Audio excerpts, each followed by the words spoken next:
Hi అండి, ఎలా ఉన్నారు? ఈ ఎపిసోడ్ లో మనం అసలు జైగాడు వాడి డ్రీమ్ లో మాంత్రికుడు యూజ్ చేసిన కత్తిని వాడి రియల్ లైఫ్ లో ఎలా యూజ్ చేశాడు, అండ్ అంత పిరికోడు ఆ దయ్యంతో ఫైట్ చేసి ఆ దయ్యాన్ని ఆ బంగ్లాలో నుండి ఎలా బయటికి తరిమేశాడు, ఇలాంటివన్నింటికి కూడా ఈ ఎపిసోడ్ లో మనకు ఆన్సర్ దొరుకుతుంది. ఇంకెందుకు ఆలస్యం, let's get start our video. But before that don't forget to subscribe our channel. కింద లైక్ ఉంటుంది, లైక్ కూడా కొట్టండి. సో వీడియో స్టార్ట్ చేసేద్దాం. సో వీడియోలోకి వెళ్ళే ముందు కొంచెం రీక్యాప్ ఇచ్చుకుందాం. ఓల్డ్ ఎపిసోడ్లో జైగాడు ఆ దయ్యం మెడలు పట్టుకొని నువ్వు ఇంకా ఇక్కడ ఎందుకున్నావు, వెళ్ళిపో అని చెప్పిన తర్వాత ఆ ఫ్లాష్ బ్యాక్ అంత వస్తుంది. ఆ ఫ్లాష్ బ్యాక్ అయిపోయిన తర్వాత ఆ దయ్యంకి రియాలిటీ తెలుస్తుంది, వాళ్ళ డాడ్ వాళ్ళ లవర్ని చంపేశాడని. సో తెలిసిన తర్వాత ఆ దయ్యం అక్కడ నుండి వెళ్ళిపోతుంది. వెళ్ళిపోగానే జైగాడు కింద పడిపోతాడు. పడిపోయిన తర్వాత ఆకాష్ గాడు వాడి ప్రశ్నల వర్షం కురిపించేస్తాడు జైగాడు పైన. అసలు నువ్వు ఇదంతా ఎలా చేసావు, ఒక దయ్యాన్ని ఎలా తరిమేశావు, అయినా నీ చేతిలోకి ఆ అద్దాల కత్తి ఎలా వచ్చింది అని ఆకాష్ గాడు వాడుకున్న క్వశ్చన్స్ అన్నిటినీ జైగాడిని అడుగుతాడు. జైగాడిని అడగగా జైగాడు ఏమోరా నాకు కూడా తెలీదు అని చెప్తాడు. సో చెప్పిన తర్వాత వాళ్ళు ఆ బంగ్లాలో నుండి ఇంటికి వచ్చేస్తారు. ఆ తర్వాత రోజు జైగాడు ఎలాంటి పని పెట్టుకోకుండా అసలు ఏం జరుగుతుంది, అయినా నేను ఒక దయ్యాన్ని తరిమేయడం ఏంటి, నాకు ఎంతో భయం కదా దయ్యాలన్నా ఏదైనా కానీ, అలాంటప్పుడు ఇదంతా నేను ఎలా చేశా అని వాడిది వాడు క్వశ్చన్స్ వేసుకుంటాడు. అసలు వాడికి ఎలా అంటే కన్ఫ్యూజ్ అయిపోతాడు, అసలు ఏం జరుగుతుంది ఏంటి, అసలు నేను ఎవరు అన్న ఒక సెల్ఫ్ డౌట్ అనేది వాడికి స్టార్ట్ అవుతుంది. సో స్టార్ట్ అవుతూ ఆలోచిస్తుంటాడు. ఆలోచిస్తున్న టైంలో వాడికి ఆకాష్ గాడు అన్న మాటలు గుర్తుకొస్తాయి. ఆ మాట ఏంటంటే, ఆ మాంత్రికుడు నువ్వేనా అన్న ఆ మాటలు జైగాడికి గుర్తుకొస్తాయి. జైగాడికి గుర్తుకు రాగానే జైగాడు అనుకుంటాడు, అయినా అది నేను కాదు కదా, అయినా ఏదో ఆకాష్ గాడు వాడికి తెలియకుండా అన్నట్లే అనుకుని జైగాడు అనుకుంటాడు. అనుకున్న తర్వాత జైగాడు ఏం చేస్తాడంటే, జైగాడి డ్రీమ్లో ఆ మాంత్రికుడు చదివిన మంత్రాలన్నింటినీ ఒక బుక్లో రాసుకున్నాడు కదా, ఆ బుక్ దగ్గరికి వెళ్ళి బుక్ ఓపెన్ చేసి రీసెంట్గా ఏదైతే మంత్రం రాసుకున్నాడో ఆ మంత్రాన్ని జైగాడు 3 times చదువుతాడు. 3 times చదివేసరికి అప్పటి వరకు ఆ రూమ్ ఏదైతే జైగాడున్న రూమ్ ఉందో ఆ రూమ్ అనేది ప్రశాంతంగా ఎలాంటి సౌండ్ లేకుండా నిశ్శబ్దంగా ఉండేది. కానీ జైగాడు ఆ మంత్రం చదివిన తర్వాత ఏదో పెద్ద తుఫాన్ వచ్చినలాగా ఇట్లా గాలి స్టార్ట్ అయిపోయింది. రూమ్లో ఉన్న కిటికీలు డోర్స్ అనేవి 2 స్పీడ్లో అటు ఇటు కొట్టుకుంటున్నాయి. ఏవైతే వస్తువులు ఉన్నాయో ఇంట్లో ఆ వస్తువులన్నీ కూడా అటు ఇటు పడిపోతున్నాయి. ఏదో ఒక పెద్ద తుఫాన్ వచ్చినలాగా అయిపోయింది. ఇదంతా జైగాడు చూస్తున్నాడు. వాడికి అసలు అర్థం అవ్వట్లేదు ఏం జరుగుతుంది ఇక్కడ, సడన్ గా ఇన్ని గాలులు ఎలా వచ్చాయి ఏంటిది అనేది. అదే టైంలో ఒక వాయిస్ రావడం స్టార్ట్ అయింది. భయంకరమైన గొంతుతో ప్రభు అన్న పదాలు జైగాడికి వినిపిస్తాయి. జైగాడి వినిపించిన తర్వాత జైగాడు ఎంతో భయపడిపోతాడు. భయపడిపోయి ఆ ఇంట్లో నుండి ఈవెన్ డోర్స్ అన్ని ఓపెన్ చేసి ఉన్నాయి, ఆ వస్తువులని కింద పడిపోతున్నాయి అన్న ఒక ఆలోచన లేకుండా ఇంట్లో నుండి బయటకు వచ్చేస్తాడు. బయటకు వచ్చేసిన తర్వాత ఆలోచిస్తాడు, అసలు నేను వినింది ఒక మనిషి గొంతేనా, లేదంటే వేరే ఏదైనా గొంత, లేదంటే ఈ గాలి సౌండ్ వల్ల నాకు ఏదైనా భ్రమ కలిగిందా అనేసి జైగాడు ఆలోచిస్తూ ఉంటాడు. ఆలోచిస్తున్న టైంలో ఎలా బయటకు వచ్చేసాం కదా, ఇంట్లో ఎవరు లేరు, ఆకలిస్తుంది, షాప్లోకి వెళ్ళి ఒక నూడిల్స్ ప్యాకెట్ తీసుకొచ్చుకొని ఇంట్లో మనమే తయారు చేసుకుందామని జైగాడు అనుకొని షాప్కి వెళ్తాడు.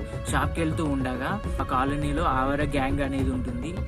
ఆవార గ్యాంగ్ జైగాడి షాప్కి వెళ్ళి నూడిల్స్ తీసుకోవడానికి వెళ్తుండగా ఆవార గ్యాంగ్ అనేది జైగాడిని అడ్డుపడుతుంది. అడ్డుపడి అరే టాపర్ వచ్చాడు చూడరా, అయినా టాపర్ ఎందుకు ఇలా బయటకు వచ్చాడు, ఇంట్లో బుక్స్ పట్టుకొని చదువుతుండాలి కదా అని ఆవార గ్యాంగ్లో ఒకడు అంటాడు. అనగానే జైగాడు అంటాడు, మీరు కూడా ఇలా రోడ్ పైన తిరగకపోతే ఇంట్లో వెళ్ళి చదువుకుంటే మీరు కూడా నాలా టాపర్ అవ్వచ్చు కదా బ్రో అని జైగాడు అంటాడు. అనేసరికి ఆ ఆవార గ్యాంగ్కి ఎంతో కోపం వస్తుంది. కోపం వచ్చిన తర్వాత ఆవార గ్యాంగ్లోని ఒక పర్సన్ జైగాడిని నెట్టిస్తాడు. వెనక్కి నెట్ అయ్యగానే జైగాడు కింద పడిపోతాడు. కింద పడిపోయిన తర్వాత అదే గ్యాంగ్లోని ఇంకొక పర్సన్ జైగాడి దగ్గరికి వెళ్ళి జైగాడిని తన్నడానికి కాలెత్తుతాడు. కాలెత్తిన తర్వాత ఆ పర్సన్ అక్కడే స్ట్రక్ అయిపోతాడు. స్ట్రక్ అయిపోయిన తర్వాత ఆ గ్యాంగ్లోని మిగతా వాళ్ళు అసలు వీడికి ఏమైంది, తన్నకుండా అదే గాలిలో వాడి కాలు పెట్టుకొని స్ట్రక్ అయిపోయాడు అనేసి వాళ్ళు ఆలోచిస్తారు. ఆలోచించి ఆ గ్యాంగ్లో ఉన్న ప్రతి ఒక్కరు కూడా జైగాడి దగ్గరికి వెళ్ళి కాలెత్తి తన్నడానికి చూస్తారు. ప్రతి ఒక్కరు కూడా జైగాడి పైకి కాలెత్తుతారు, కానీ జైగాడిని తన్నలేకపోతారు. వాళ్ళ బాడీ వాళ్ళ కాళ్ళు కూడా అక్కడే స్ట్రక్ అయిపోతాయి. ఎలా వాళ్ళు తందామనుకున్నారో అలానే వాళ్ళ కాళ్ళు అనేవి గాల్లో స్ట్రక్ అయిపోతాయి. స్ట్రక్ అయిపోయిన తర్వాత జయగాడికి అర్థం కాదు, అసలు వీళ్ళు నన్ను తన్నడానికి వచ్చినప్పుడు తన్నకుండా ఈ గాలిలో ఎందుకు స్ట్రక్ అయిపోయారు, అసలు ఏం జరుగుతుంది అని ఆలోచిస్తాడు. ఆలోచిస్తున్న టైంలో అక్కడున్న ఆవార గ్యాంగ్ అనేది మొత్తం గాల్లోకి సడన్ గా లేస్తుంది. లేచేసరికి జయగాడికి అసలు ఏం జరుగుతుందో అర్థం కాదు. అర్థం కాకపోయేసరికి వాడు ఎంతో భయంతో మళ్ళీ ఇంటికి పరిగెడతాడు. ఇంటికి వెళ్ళిన తర్వాత డోర్స్ వేసుకొని ఇంట్లో ఉంటాడు. అసలు ఏదో జరుగుతుంది, నాకు అసలు ఏం జరుగుతుందో అర్థం కావట్లేదని ఎంతలానో భయపడుతూ ఆకాష్ గాడికి కాల్ చేస్తాడు. కాల్ చేసిన తర్వాత ఇదంతా ఆకాష్ గాడికి చెప్తాడు. చెప్పిన తర్వాత, అరే నేను ముందే చెప్పాను కదా, నువ్వేరా మాంత్రికుడివి, నాకు అర్థమైపోయింది అని ఆకాష్ గాడు అంటాడు. అన్న తర్వాత జయగాడు అంటాడు, ఏ లేదురా, అసలు ఏం మాట్లాడుతున్నావు నువ్వు, అయినా నా డ్రీమ్స్ లో వచ్చిన మాంత్రికుడు నేనెందుకు ఎలా అవుతాను, అసలు ఏం మాట్లాడుతున్నారో కొంచెమైనా లాజిక్ ఉందారా అనేసి జయగాడు అంటాడు. అన్న తర్వాత జయగాడు కాల్ కట్ చేస్తాడు. కాల్ కట్ చేసిన తర్వాత ఇంట్లో ఒక్కడే ఉంటాడు. అదే టైంలో మళ్ళీ భయంకరమైన గొంతుతో ప్రభు ప్రభు అని జైకి వినిపిస్తుంది. జైకి వినిపించగానే జైగాడికి ఒక క్లారిటీ వస్తుంది. అప్పుడు ఏదైతే తుఫాన్ లాంటి గాలి వచ్చిందో ఆ టైంలో విన్న ప్రభు అనే మాటలు అవి ఆ గాలి నుండి వచ్చిన ఇల్యూషన్ కాదు అనేసి ఆ ప్రభు అనే పదాలు ఎవరో అంటున్నారని జయగాడికి అర్థమైపోతుంది. అర్థమైపోగానే ఎంతో భయపడతాడు. భయపడి వాడు ఎక్కడికి వెళ్దామన్నా కానీ అసలు ఎక్కడికి వెళ్ళలేకపోతాడు. అటు ఇటు తిరిగినా కానీ ప్రతి చోట ఆ ప్రభు అనే వర్డ్ వినిపిస్తూనే ఉంటుంది. అలా వినిపించేసరికి జయగాడు, నువ్వు నన్ను భయపెట్టడానికి చూస్తున్నావు, ఎవరు నువ్వు, అయినా ప్రభు ఎవరు, అసలు ఏం మాట్లాడుతున్నావు, నువ్వు ధైర్యం ఉంటే బయటికి రా, బయటికి వచ్చి నా కళ్ళ ముందు ఉండి నాతో మాట్లాడు అనేసి ఎంతో భయంతో ధైర్యం తెచ్చుకొని మాట్లాడతాడు.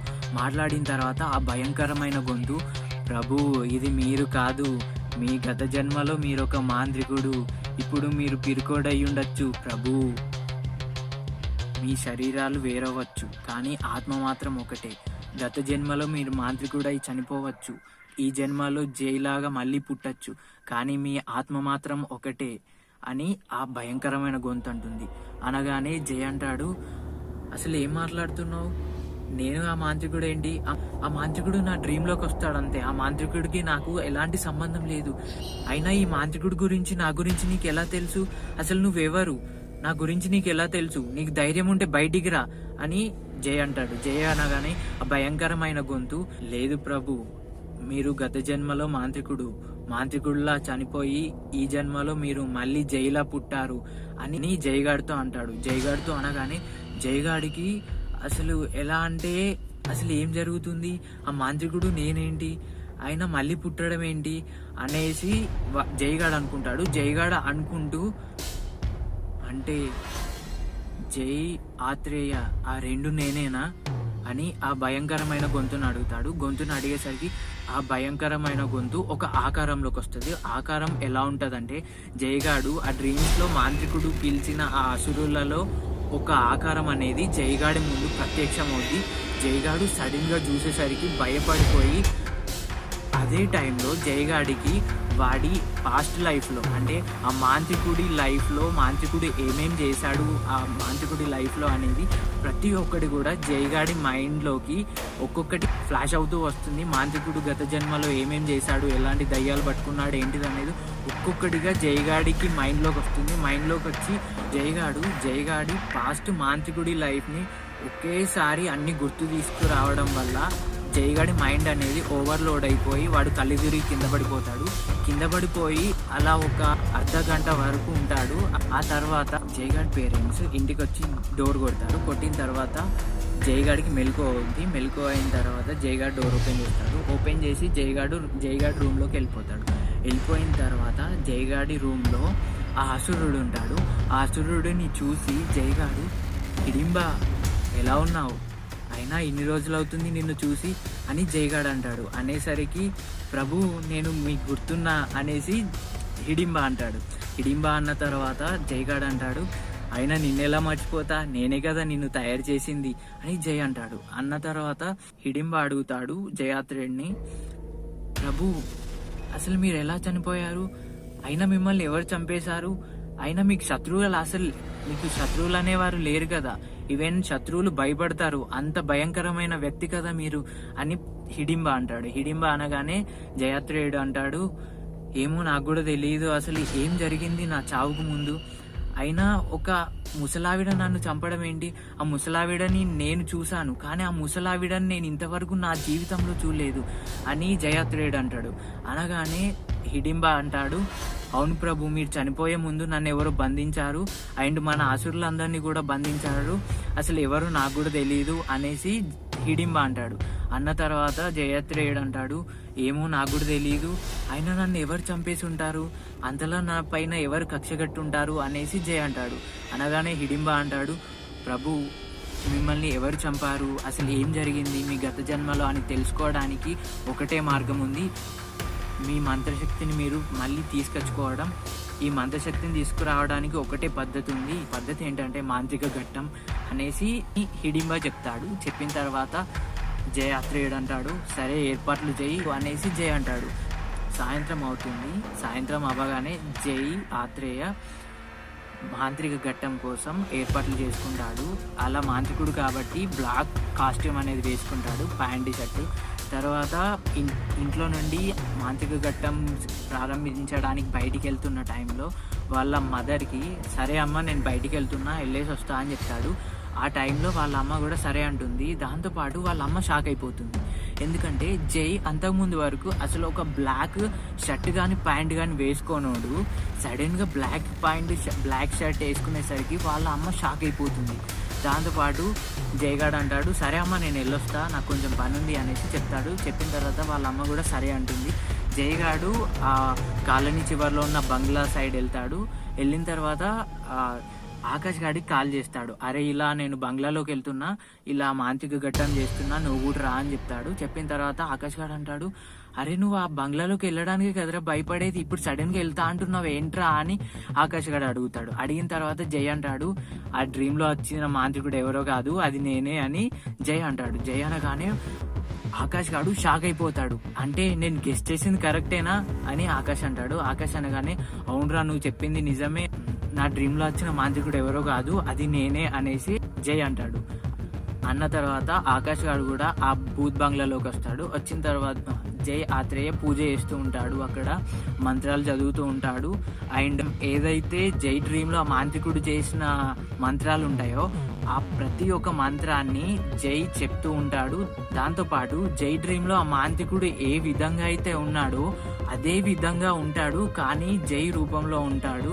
సో అలా జై ఆత్రేయ మంత్రాలు చదువుతూ ఆ మంత్రాల పవర్ ని మళ్ళీ దక్కించుకుంటాడు. దాంతోపాటు జయాత్రేయకి అసలు నన్ను ఎవరు చంపారు, చంపే అంత నేను ఏం చేసా పాపం అనేసి ఆలోచిస్తూ ఉంటాడు. ఆలోచిస్తూ ఉండగా హిడింబ అంటాడు, ప్రభు మీ మంత్రాలు మీకు దక్కాయి కదా, మీ మంత్ర పవర్ మీకు వచ్చింది కదా, ఇప్పుడు తెలుసుకోండి ఎవరు చంపారు, ఎందుకు చంపారు, ఏంటిదనేది అనేసి హిడింబ అంటాడు. అనగానే జయాత్రేయ ఆత్రేయుడుకున్న పవర్స్తో జైకున్న ఐక్యూ లెవెల్తో రెండిటితో ఆలోచించి నెక్స్ట్ మూవ్ ఎలా ఉంటుందనేది ఆలోచిస్తాడు.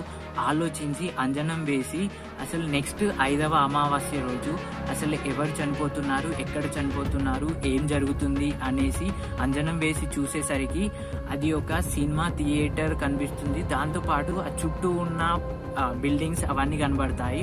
వాటిని చూసిన తర్వాత జయాత్రేయకి అర్థమైపోతుంది నెక్స్ట్ వచ్చే అమావాస్య రోజు ఆ బిల్డింగ్ దగ్గర ఎవరో ఒకరు చనిపోతున్నారు. అండ్ మనం అక్కడికి వెళ్తే మాత్రం డెఫినెట్ గా ఆ మాంత్రికురాల్ని పట్టుకొని ఆ మాంత్రికురాలు ఎవరు, అసలు నన్ను ఎందుకు చంపింది అన్న ప్రతి ఒక్కటి తెలుస్తుంది. ఆ మాంత్రికురాల్ని డెఫినెట్ గా నేను చంపేస్తాను అనేసి జై రెడీ అయిపోతాడు.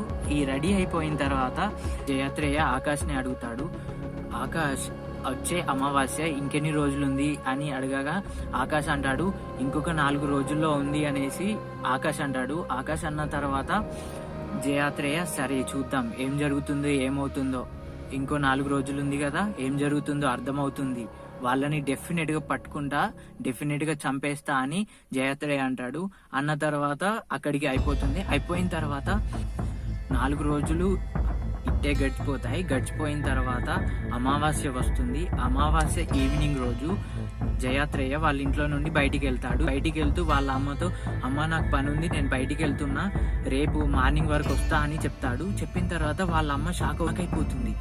అసలు ఏంట్రా నువ్వు ఈ మధ్యలో కొంచెం విచిత్రంగా బిహేవ్ చేస్తున్నావు, అయినా నువ్వు అమావాస్యలు అంటేనే భయపడేవాడివి, నైట్ అయితేనే బయటికి వెళ్ళకపోయేవాడివి, ఇప్పుడు సాయంత్రం అది కూడా అమావాస్య రోజు నువ్వు బయటికి వెళ్తావు, తర్వాత రోజు వస్తా అంటున్నావు, అసలు ఏం జరుగుతుందిరా అని జై వాళ్ళ అమ్మ అంటుంది. అనగానే జయాత్రేయ అంటాడు, లేదమ్మా నీకు తర్వాత చెప్తా ఏంటి అనేది, ఇప్పుడైతే చూసుకో, నేను రేపు మార్నింగ్ వరకు వస్తా, నేను ఆకాష్ ఇద్దరం కలిసి వెళ్తున్నాం అనేసి జయాత్రేయ అంటాడు. అనగానే జై వాళ్ళ అమ్మ సరేరా ఓకే వెళ్ళు అనేసి వాళ్ళ అమ్మ అంటుంది. అన్న తర్వాత జై ఆకాష్ ఇద్దరు కలిసి జై ఆత్రేయ ఏదైతే అంజనంలో చూశాడో ఆ సినిమా థియేటర్ కానీ ఆ లొకేషన్కి చేరుకున్న తర్వాత చుట్టూ సెర్చ్ చేస్తూ ఉంటారు, ఎక్కడ ఎవరు చనిపోతున్నారు అనేసి.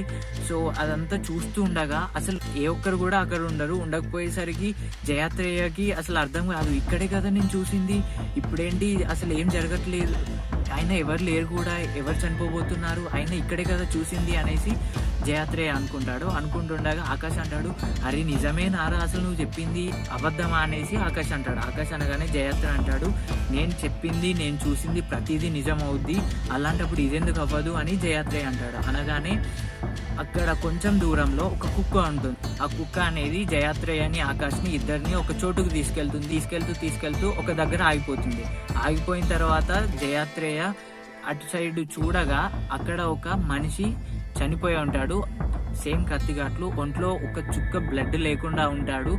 అది చూసిన తర్వాత జయాత్రేయ ఆకాష్ ఇద్దరు షాక్ అయిపోతారు. ఈవెన్ ఆకాష్ అయితే చాలా భయపడిపోతాడు, ఎందుకంటే వాడి రియల్ లైఫ్ లో ఒక మర్డర్ జరిగింది చూడడం అదే ఫస్ట్ టైం కాబట్టి ఆకాష్ చాలా భయపడిపోతాడు. జయాత్రేయ జైకున్న ఐక్యూ లెవెల్తో ఆలోచించి ఇన్వెస్టిగేట్ చేయడానికి ఆ బాడీ చుట్టూ ఏదైనా ఎవరైతే మర్డర్ చేశారో వాళ్ళ గురించి క్లూస్ దొరుకుతాయేమో అని చూస్తూ ఉండగా వైట్ హెయిర్ అనేది దొరికిన తర్వాత జయాత్రేయకి అర్థమైపోద్ది, ఆ ముసలావిడ వచ్చింది మళ్ళీ ఈ వ్యక్తిని చంపేసింది అనేసి జయాత్రేయకి అర్థమైపోద్ది. దాంతోపాటు ఆకాష్కి కూడా క్లారిటీ వస్తుంది, ఆ ముసలావిడ వచ్చిందని. అరే ముసలావిడ చంపింది అన్నావు కదా, అసలు ఆ ముసలావిడ ఎక్కడ, మరి లేదు కదా ఇక్కడ, ఓన్లీ బాడీనే ఉంది అనేసి జయాత్రేయని అడిగిన తర్వాత జయాత్రేయ అంటాడు, ఏమోరా నాకు కూడా తెలియదు, నేనైతే నా అంజనంలో చూసిందంతా ఇదే, ఇక్కడే చనిపోతాడని చెప్పాను కదా, చూడు చనిపోయాడు అనేసి జయాత్రేయ అంటాడు. అనిన తర్వాత చుట్టూ వెతుకుతారు ఆ ముసలావిడ ఎక్కడుంది అని. సో వెతుకుతూ ఉండగా సడన్ గా ఆకాష్ జై ఇద్దరు గాల్లోకి లేచిన తర్వాత వాళ్ళకి అసలు ఎలా లేచాం ఏంటి అనేది కొంచెం కూడా అర్థం కాదు. ఈ ఎపిసోడ్ వరకు మాత్రం ఇంతే. ఈ ఎపిసోడ్ ఎలా అనిపించింది అనేది కామెంట్ చేయండి. అండ్ అసలు ఏం జరుగుతుంది, అసలు జై ఆకాష్ ఇద్దరు పైకి ఎలా లేచారు, ఈవెన్ ఆ ముసలావిడ వచ్చిందా లేదంటే ఏం జరుగుతుంది అనేది తెలుసుకోవాలంటే మాత్రం నెక్స్ట్ ఎపిసోడ్ వరకు వెయిట్ చేయండి.